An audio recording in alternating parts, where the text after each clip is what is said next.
On his own show, my friend and Fox colleague Glenn Beck has tirelessly exposed the disturbing growth of government. And government is never more disturbing than it wields the power to kill. President Obama has recently asserted the right to have suspected al-Qaeda members assassinated overseas, even if they are American citizens, and even without any trial. There are a few things more disturbing than this. Can we trust a government to be respectful to the rule of law here? Wait, there was more? Yeah. You're going to end it at, can we trust government? What? No government, ever. George Washington, ever. Government is fire.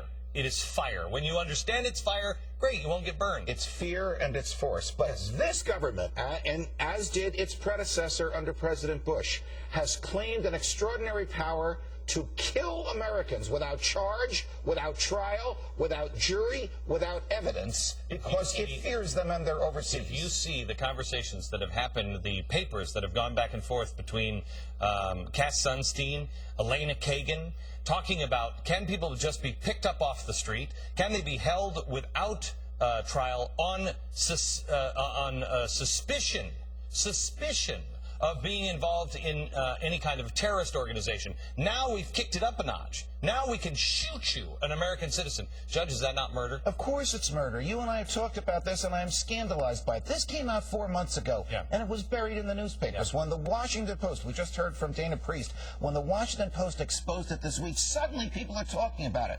Why aren't they rioting in the streets? Why aren't there 1 million people outside the White House saying you took an oath to uphold the law? You can't kill people. That's what we're doing right now. We're having a revolution. Is this the way government grows? We arrested people, some on the battlefield, some we don't know how we got them in Guantanamo Bay. We said we could hold them without trial. Very few of them have been tried. Now we say we can do that to Americans? Yeah, we can. And now we say we can kill Americans? Yeah. How can a government claim the power to do the opposite of what it was elected to do? I have no idea, Judge. If they can kill Americans... Go ahead. If you're on the battlefield and you're fighting against none of this BS, that if I'm fighting against you and I'm on the battlefield, I'm shooting you. Absolutely. I'm shooting you. But if I am sitting in a mosque and saying words that the president doesn't like, he can send his agents to assassinate me? You tell me, Judge. Where do you go from here? Where else do you go? They now, under the financial bill, can take and seize your company if they deem you're a threat. If the president and the NSA deems that you are a threat to this nation in a terroristic way, they don't pick you up and charge you and put you through court. You don't have any constitutional rights. They kill you. And in 2 weeks, a person will join the Supreme Court who believes in that philosophy, and she'll sit for 40 years articulating into the fabric of law the philosophy that the progressives, the people who can tell us how to run our lives better than we can ourselves, can kill us if we get in the way. You tell me, Judge. We had the press. I exposed this week on Journalist. It's a group of journalists behind closed doors.